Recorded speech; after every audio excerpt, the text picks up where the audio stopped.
and listened as Mum and the occupational therapist conversed over what amendments my house would have to undertake for the hospital staff to be happy to discharge me. Fiercely trying to listen intently on the discussion that was going on, constantly trying to drag my mind back into the present rather than letting it wander off into the piled high compartments of worry that were stored quite prominently in the forefront of my mind. The staircase in my house didn't have a handrail leading up it, therefore it was important that one was immediately fitted.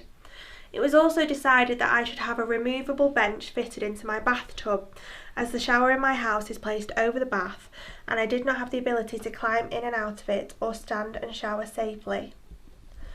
I watched from my bed in silence as Mum and the occupational therapist finalised the details so that the work to make my house stroke-proof could get underway. I couldn't help but think how embarrassing it would be when people entered my bathroom and saw the bath bench. Not even my granny uses one of them. But all of this was necessary to get me home, and that's where I wanted to be, wasn't it? For the last 2 weeks of me being in hospital, I couldn't think of anything else other than getting out of there. I'd been pestering the physios to let me go, and never went to session without telling them how much I wanted to get out of here. But now it was finally here. They were finally letting me out of the ward. I was scared. I was going back to the place where, when I last saw it, I was being lifted into an ambulance. I would be going back to the bed where I woke up paralysed. I would be going back to my home a different person, a broken person. Maybe it wasn't going to be as comforting and familiar as I had imagined it would be. If anything, my house was going to be alien to me. The stairs I once ran up in a pair of 6-inch heels because I'd forgotten my lip gloss while a taxi was waiting outside to take me and my friends on a night out would now be stairs that I'd have to slowly learn to walk up and down. The kettle in my kitchen that I used thousands of times to make cups of tea for myself, friends and family was now out of bounds in case I lost my balance and scalded myself. The shower where I used to spend far too long singing at the top of my lungs and slipping about trying to dance would no longer be my private stage, as I had to rely on my mum to help wash and dress me. I knew that leaving the hospital wasn't the end of what had happened, but merely the beginning of a very long, tiring and emotional road. In my small hospital room, I could hide away from reality and indulge myself in the day-to-day routine of hospital life that I had so quickly gotten used to. Going home, I knew I'd have to take responsibility for what had happened to me, and I knew the hard work was only just beginning. I was starting to doubt whether I was ready for this. As I was falling asleep that night, while Chris sat in the chair next to my bed, his head resting on the pillow next to mine while his hand stretched As I was falling asleep that night, while Chris sat in the chair next to my bed, his head resting on the pillow next to mine while his hand gently stroked my brow, my suspicions were strong that this would be the last time that Chris would see me off to sleep in Ward E1. Falling asleep that night, while Chris sat in the chair next to my bed, his head resting on the pillow next to mine while his hand gently stroked my brow, my suspicions were strong that this would be the last time that Chris would see me off to sleep on Ward E1. 6 a.m, woken for obs. Blood pressure, temperature, oxygen levels. Drifted back to sleep. 8 a.m, breakfast arrived. Ate my brown bread roll, drank my orange juice and turned on the telly. 9 a.m, I get a phone call off Mum. The man is here to fit the banister, so I'll be a bit late. 9:15 a.m. The occupational therapist said she'd help shower and dress me to see how well I was coping. Oh, I can't do it. Bloody thing. You see me? Do your face, go on. You're like, when you like really concentrating, you're like. I think this is funny. You know, I am so romantic, sometimes I think I should just marry myself. I retweeted that. Sorry. Go back to room, a little embarrassed to find Mum and Anna are waiting for me. 10 a.m. The consultant discharges me from hospital. Says he's booked me in for even more tests but as an outpatient and that he will see me in 4 weeks' time. I was going home. Mum had brought in with her some thank you cards for me to write and 5 big boxes of chocolates that we were giving to the ward staff as a small token of how grateful we were to them. I didn't know how to put it into words how thankful I was. They'd cared for me faultlessly for 2 weeks and had treated me like a human being rather than just another patient. I was in awe of them. I'd never really understood or taken seriously the job of a physiotherapist or occupational therapist, but they were the people I entrusted my body to. They knew how to make me better. I also got to see firsthand how hard a nurse has to work, and yet the majority of them still managed to take the time to chat with me and pop their heads round the door of my room just to make sure I was okay. I will forever be eternally grateful for how I was cared for on Ward E1. I sat on my bed as I watched Mum and Anna collect my room away. Each card and picture that had been placed on the long windowsill or stuck to the bare wall was being handled with care and placed softly into a bag. My clothes were being taken from my small side cupboard and folded neatly into a hold-all bag. The sink was cleared of my toothbrush and toothpaste, and my cluttered table was once again empty. My heart was filled with a strange melancholy feeling as I searched around the room that now looked just as it did when I was first introduced to it. My safe haven would now belong to another resident of the ward for the elderly. The occupational therapist and student physio that I'd been working with for the last 2 weeks entered my room and told me that there was a taxi here and ready to take me home.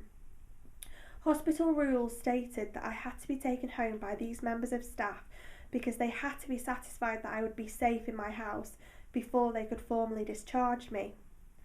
So Mum and Anna hurried off out of the ward as Mum would have to drive her car home, and I let my eyes do one last sweep of the room, noticing my lonely white phone charger still stuck in this plug socket on the wall.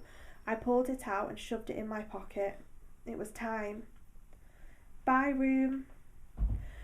The nurses at the nurses' station all waved goodbye to me, and the senior physio I'd been working with hurried out of the physio gym to give me a quick hug and tell me that she was going to miss me.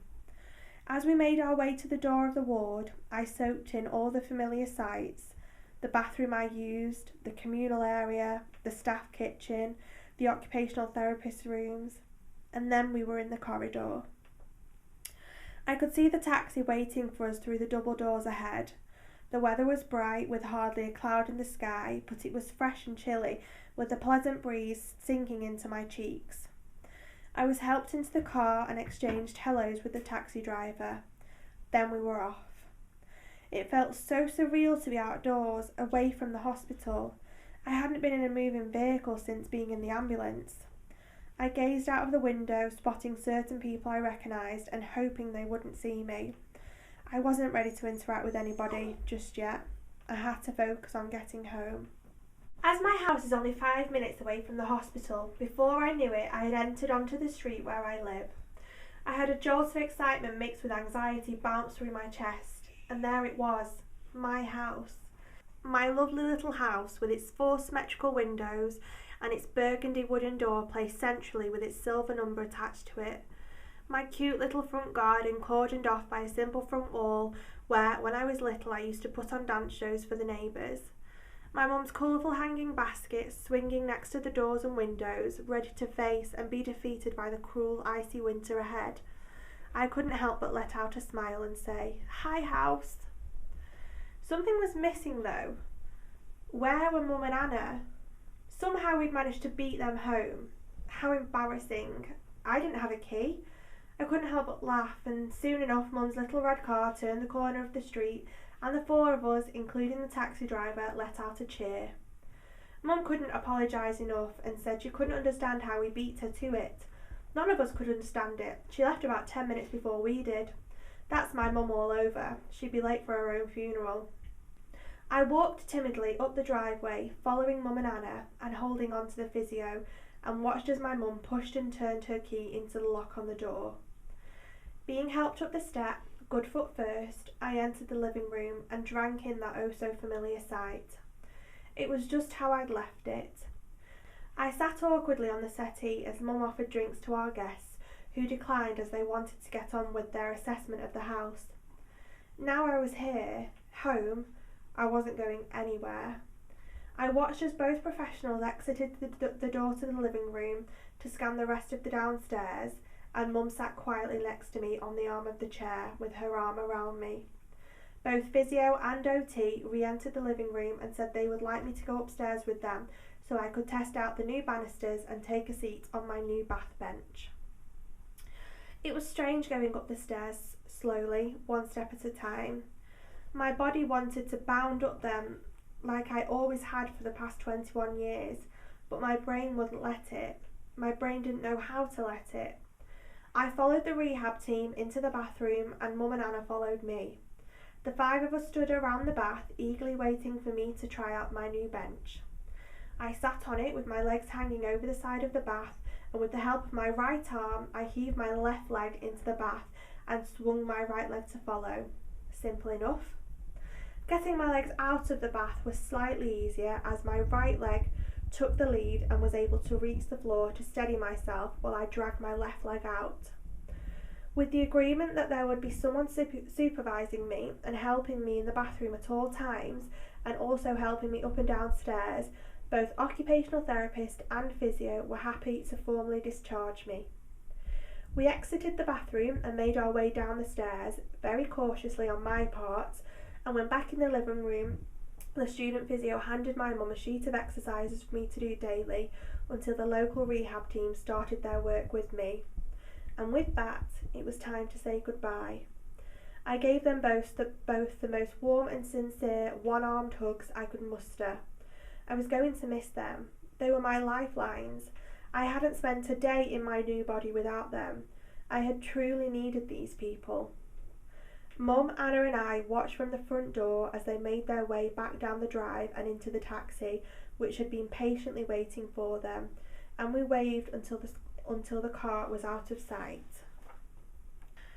Back in the living room, I flopped on the settee and Anna placed a cushion under my head. I was beyond tired and my emotions were so confused. Mum knelt on the floor beside me and stroked my head and grabbed the bag that was filled with all the Get Well cards I had received, as she wanted to display them around the living room. I watched as she tipped the bag and they spilled out onto the floor. There had to have been over 100. Mum looked at them all, and assessing with her eyes, she looked at how many cards there were. "Oh wow, Beck," she said to me. "You are such a lucky girl." And after a pause where we both established the irony, we laughed. Hard. Thank you so much for listening, and thank you all for your continued support. I promise you this isn't my last blog post. There will be plenty more to come, and there's plenty more of my story to tell.